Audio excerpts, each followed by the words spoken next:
بسم اللہ الرحمن الرحیم۔ بہویں آج کل ساسوں کو بالکل ہی لفٹ کرانا چھوڑ دیا انہوں نے۔ ساسیں بھی ظلم کرتی ہیں مگر بہویں بھی کوئی اتنی نیک نہیں ہے۔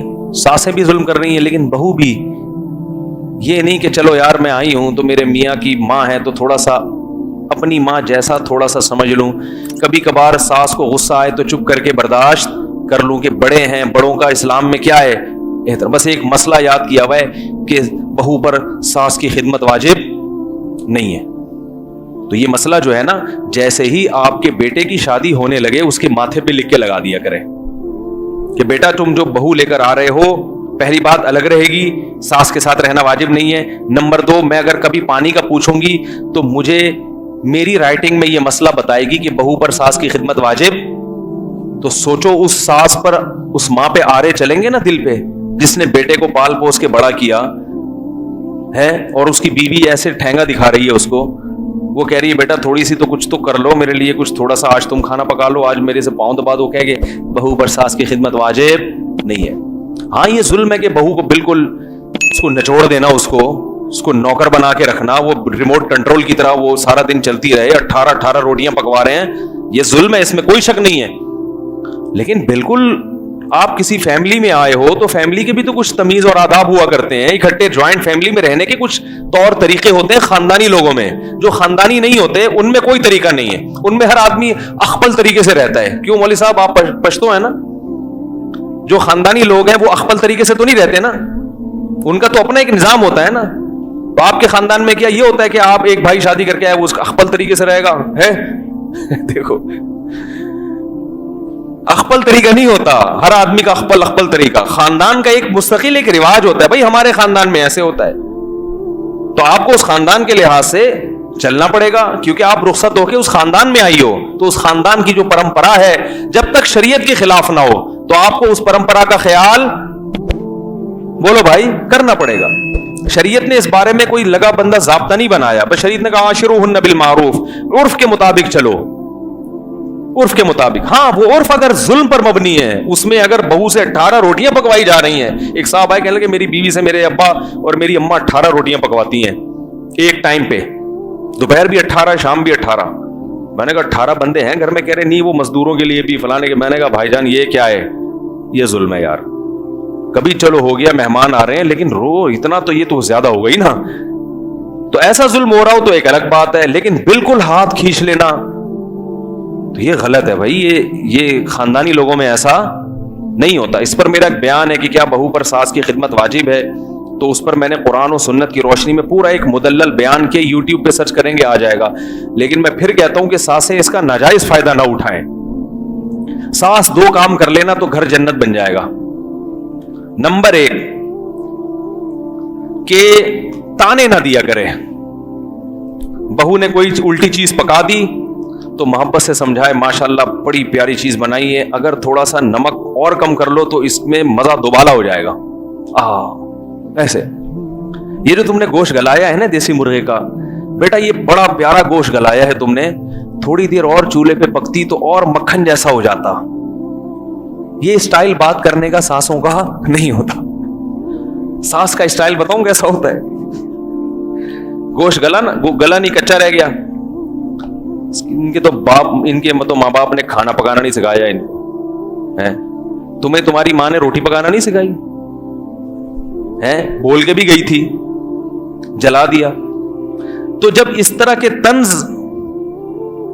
ہوتے ہیں نا، پڑھی ہوئی سوتی رہتی ہے، تمہارے باپ نے تمہیں سکھایا نہیں کچھ، تم ڈائریکٹ ماں باپ پر آ کے تانے، تو اس کے دل میں نفرت کے جذبات پیدا ہوتے ہیں، کیونکہ اسے پتا یہ میری حقیقی ماں نہیں ہے، تمیز سے چلے گی تو ہم بھی تمیز سے چلیں گے بھائی، ٹھیک ہے نا؟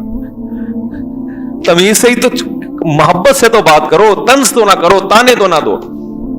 دوسرا، اس پر اس کے بوجھ سے زیادہ کام نہ ڈالا جائے، کام لیا جائے، گھر میں فارغ نہیں کسی کو بیٹھ۔ جب جوائنٹ فیملی میں ہے تو سب کو مشترک رہنا ہے، کچھ نہ کچھ گھلنا جلنا ہے، پیڑے کھانے کے لیے کوئی بھی نہیں آیا۔ آپ کا میاں بھی تو اتنی خدمت کر رہا ہے نا، گھر میں لا کے پھل بھی، یہ چیزیں اس پر واجب تھوڑی ہیں، لیکن اخلاقی ذمہ داری ہے۔ پھل کھلانا شوہر پر واجب نہیں ہے، اخلاقی ذمہ داری ہے۔ علاج کرنا شوہر پر واجب نہیں ہے، پتہ ہے آپ کو؟ علاج کرنا, بیوی بیمار ہو جائے, بیوی کا علاج شوہر پہ واجب نہیں ہے. کیوں؟ اس لیے کہ آپ خود بیمار ہو جاتے ہو تو اپنا علاج واجب نہیں ہے, تو بیوی کا کہاں سے واجب ہو گیا؟ پرہیز واجب ہے. بیوی کو نزلہ ہو گیا تو شوہر پرہیز کرا سکتا ہے, ٹھنڈے پانی سے پرہیز, آئس کریم سے پرہیز, کھچڑی کھاؤ 3 دن تک. لیکن غیر اخلاقی حرکت ہے نا علاج نہ کرانا, وہ بیچاری کہاں جائے گی علاج کے لیے؟ تو جیسے شوہر کی اخلاقی ذمہ داری ہے کہ خود بیمار ہو تو اپنا بھی علاج کرو, بیوی بیمار ہو جائے تو اس کا بھی علاج کرو. تو جب وہ اپنی اخلاقی ذمہ داریاں پوری کر رہا ہے تو ساس کی خدمت, گھر میں سب کے ساتھ مشترکہ رہنا, یہ بھی آپ کی اخلاقی ذمہ داری ہے. سمجھ میں آ رہی ہے بات کہ نہیں آ رہی؟ یہ اخلاقی, اس میں شریعت نے پابندی نہیں لگائی بلکہ ترغیب دی ہے, اخلاقیات کا تقاضا ہے. دیکھو جابر بن عبداللہ رضی اللہ تعالیٰ عنہ کی زوجہ کا انتقال ہو گیا تھا یا طلاق ہو گئی تھی, تو حضرت جابر بن عبداللہ کی چھوٹی چھوٹی بہنیں تھیں. تو حضرت جابر بن عبداللہ نے شادی کی تو آپ صلی اللہ علیہ وسلم نے ان سے پوچھا کہ اے جابر تم نے کس سے شادی کی ہے, بیوہ سے یا کنواری سے؟ تو حضرت جابر نے کہا یا رسول اللہ بیوہ عورت سے شادی کی ہے, بڑی عمر کی عورت. آپ نے فرمایا کنواری جوان سے کرتے نکاح, تم بھی دل بہلاتے اس سے, وہ بھی تمہارے ساتھ دل بہلاتی, بیوہ سے کیوں کر لی؟ ایک مزاح کیا نبی صلی اللہ علیہ وسلم نے. انہوں نے کہا یا رسول اللہ میری چھوٹی چھوٹی بہنیں ہیں, میں ان کی دیکھ بھال کے لیے انہی جیسی لے آؤں, اس کو تو خود سنبھالنا پڑے گا نا, کم عمر ہوگی تو میرا مقصد کیا تھا نکاح کے لیے, اپنی ان چھوٹی بہنوں کے لیے کوئی گھر میں ماں جیسی بھی کوئی مل جائے ان کو, تو اس لیے میں نے بڑی عمر کی عورت سے کی ہے. تو اس سے کیا پتا چلا نکاح بعض دفعہ اس لیے بھی کیا جاتا ہے کہ بھائی گھر میں سنبھالنے کے لیے کوئی عورت آ جائے گی. اب جابر بن عبداللہ کی زوجہ آتی اور کہتی میرے ذمے تمہاری چھوٹی بہنوں کی خدمت نہیں ہے, مجھے الگ گھر لے کے دو, تو ان کا تو نکاح کا سارا مقصد ہی کیا ہو جاتا, فوت ہو جاتا. تو اس سے پتا چلا ہے کہ نکاح کے بہت سارے مقاصد ہیں. ایک مقصد یہ بھی ہے کہ بھائی بیوی سے دل لگی کی جائے, ایک مقصد یہ بھی ہے کہ گھر میں کوئی کام کاج کے لیے, کوئی گھر کی رکھوالی کے لیے, اور گھر میں ماں باپ کی خدمت کے لیے, بہن بھائیوں کے لیے, گھر میں فیملی کو بڑا کرنے کے لیے کہ ہمارے گھر کے افراد بڑھ جائیں, اس کے لیے بھی نکاح کیا جاتا ہے. اب جناب وہ آپ نے نکاح کیا, اتنی ساری وہ بیگم صاحب آتے ہی کہہ رہی ہیں کہ مجھے میرے ذمے کچھ بھی واجب نہیں ہے. مسئلے کی روح سے تو واجب نہیں ہے, لیکن اخلاقی لحاظ سے آپ کی بہت ساری ذمہ داری. اس طرح خاندان ٹوٹیں گے. تو نہ اس کو چاہیے کہ ظلم کرے اور اس پر اس کے بوجھ, ظلم کا مطلب تانے نہ دیا کرے, خام خامے بیٹے کے کان بہو کے خلاف نہ بھرا کرے, غلطیوں کو جیسے اپنی بیٹیوں کو نظر انداز کرتے ہیں. دوسرا اس کی حیثیت سے زیادہ اس پہ بوجھ نہ ڈالے. کبھی وہ کام سے منع کر دے تو اس کو یہ حق بھی ہونا چاہیے. بعض دفعہ بھائی موڈ نہیں ہے, طبیعت سیٹ نہیں ہے, آج میرا بس طبیعت خراب ہے, تو اس کی میڈیکل سرٹیفکیٹ نہ مانگے اس سے ساس, کیا آج آپ کے جو سر میں درد ہے, ابھی تو آپ ہاں ہاں ہی کر کے باتیں کر رہی تھی بیٹھ کے, وہاں بھی اتنی سر میں درد بھائی ہو جاتا ہے بعض دفعہ ہو جاتا ہے. ہمارے ساتھ بھی تو ہو جاتا ہے نا, اچھے بھلے بیٹھے ہیں موڈ آف ہو جاتا ہے, کوئی طبیعت خراب ہو جاتی ہے آدمی کا, پھر کہتا ہے نہیں ہو رہا. نیند بعض دفعہ زیادہ آتی ہے, تھکاوٹ اتنی ہوتی ہے کہ اٹھا نہیں جاتا. اب ساس آ کے بول رہی کم بہت پڑی ہوئی ہے, اس کو تو پولیس بلانی پڑے گی اٹھانے کے لیے. تو کبھی کبھار سونے دو بھائی, سوتوں کو اٹھانا اچھا کام نہیں. آج آپ خود کچن میں چلی جاؤ, آج خود تھوڑا سا آپ کر لو. اور بیٹے کو بھی چاہیے کہ بیوی اگر ماں کی زیادہ خدمت نہیں کر رہی, اس کو محبت سے سمجھائے, نہیں کر رہی تو مار دھاڑ کے بجائے خود اماں کی خدمت کرنا شروع کر دے.